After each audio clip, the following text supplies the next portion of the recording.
Yes, students, wave optics, and today's article is reflection of light. Observe the figure. XY is a reflecting surface, PA is incident ray, AR is reflected ray, MA is the normal. Now angle PAM is equal to angle I is equal to angle of incidence.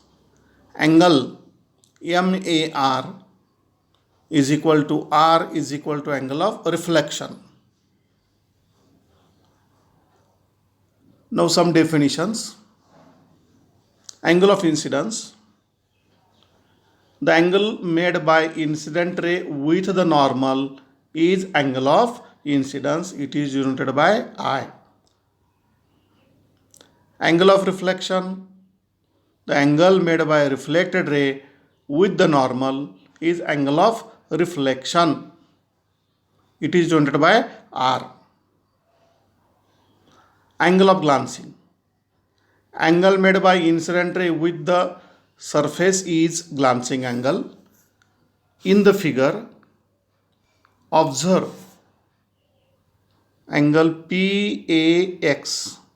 This is angle of glancing. Similarly, angle RAY. This is angle of glancing and it is denoted by theta. Then angle of deviation.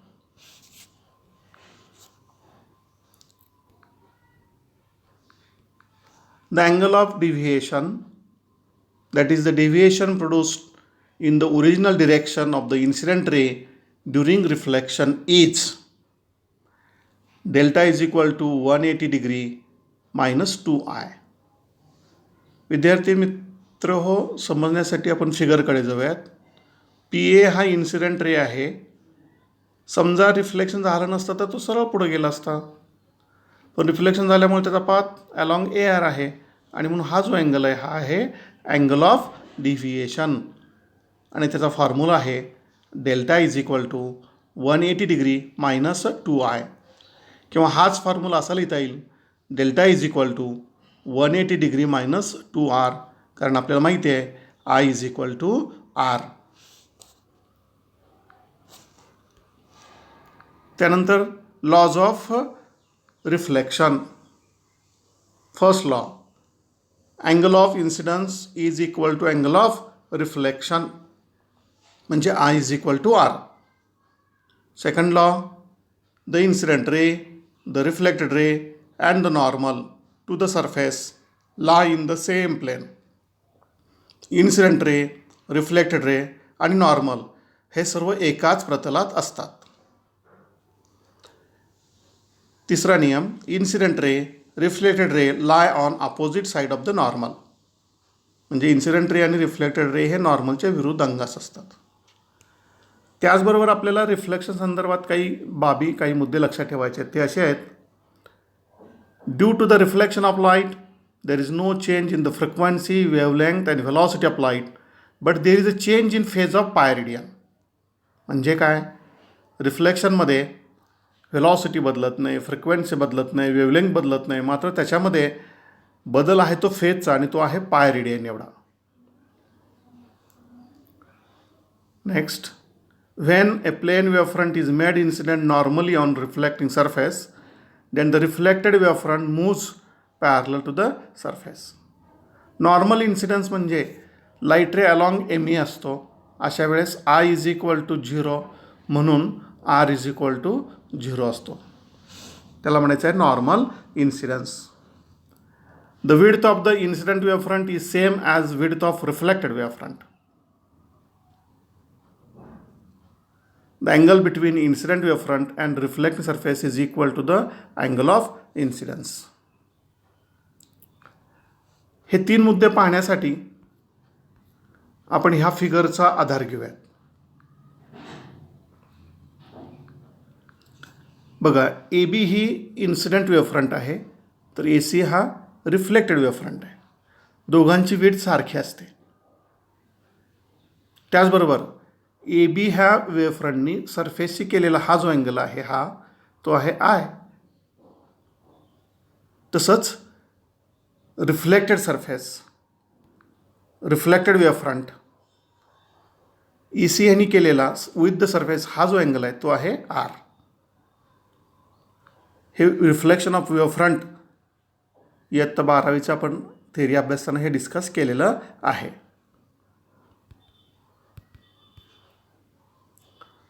Next point,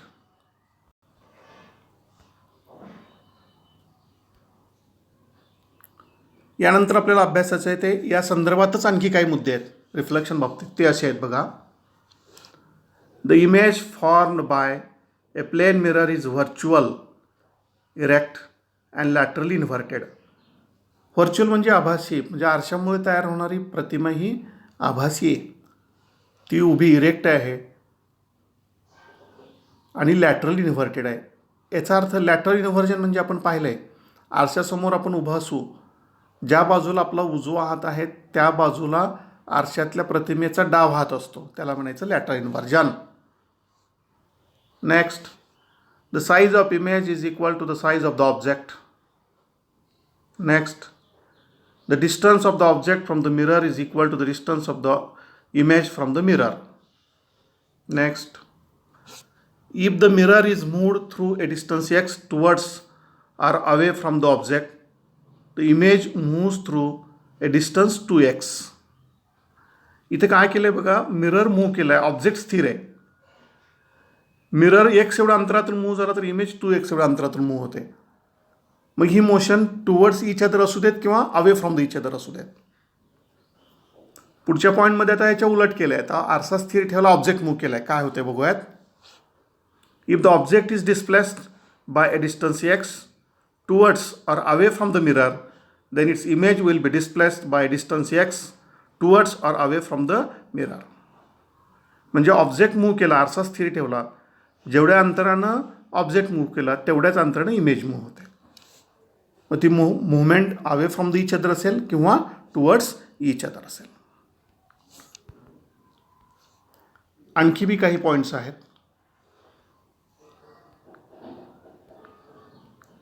next point,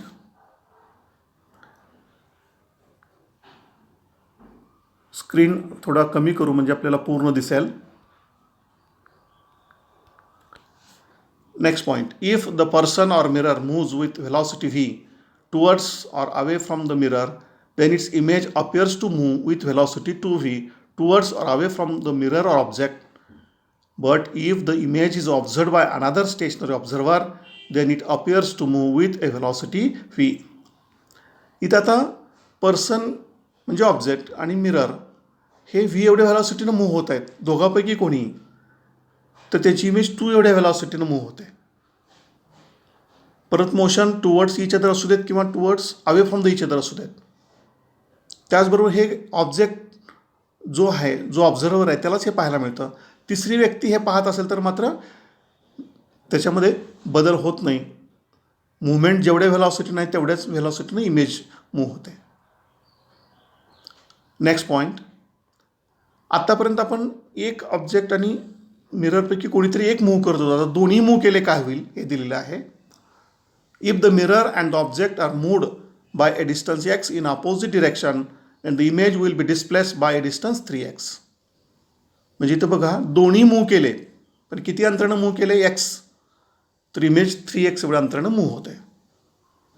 पुढचं आता rotation संदर्भातलं आहे.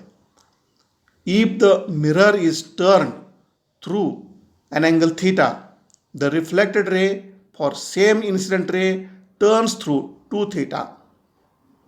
म्हणजे इथं आरसा move केला आहे, incident ray स्थिर आहे, आरसा मूव्ह केला थीटा एवढ्या अँगलमधून, टर्न केला, मूव्ह करण्यापेक्षा आपण टर्न म्हणूयात, थीटा एवढ्या अँगलमधून टर्न केला, तर रिफ्लेक्टेड रे 2 थीटा एवढ्या अँगलमधून टर्न होतो. आता याच्या उलट करूयात. मिरर आपण टर्न करत होतो, इन्सिडेंट रे स्थिर होता. याच्या उलट इन्सिडेंट रे रोटेट होतो आहे, मिरर स्थिर आहे. काय होतं पहा. When the incident ray rotates through an angle theta, the reflected ray also rotates through the same angle theta.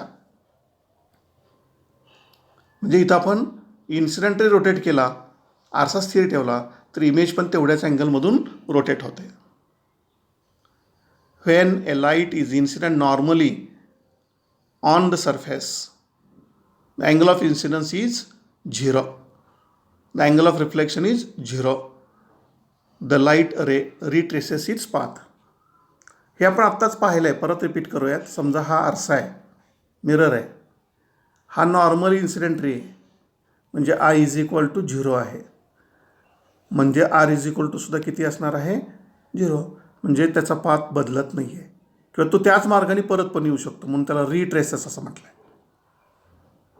हे एक फक्त कधी शक्य आहे? आय इज इक्वल टू 0 असताना R is equal to 0. I हा ग्रेटर दॅन 0 असेल तर मात्र लाईट रे त्याचा मार्ग बदलतात. त्यालाच आपण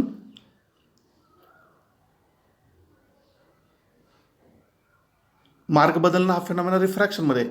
इथं रिट्रेसेस म्हणजे समजा या मार्गाने आला तर तो त्याच मार्गाने परत जातो, त्याला रिट्रेसेस असं म्हटलेलं आहे.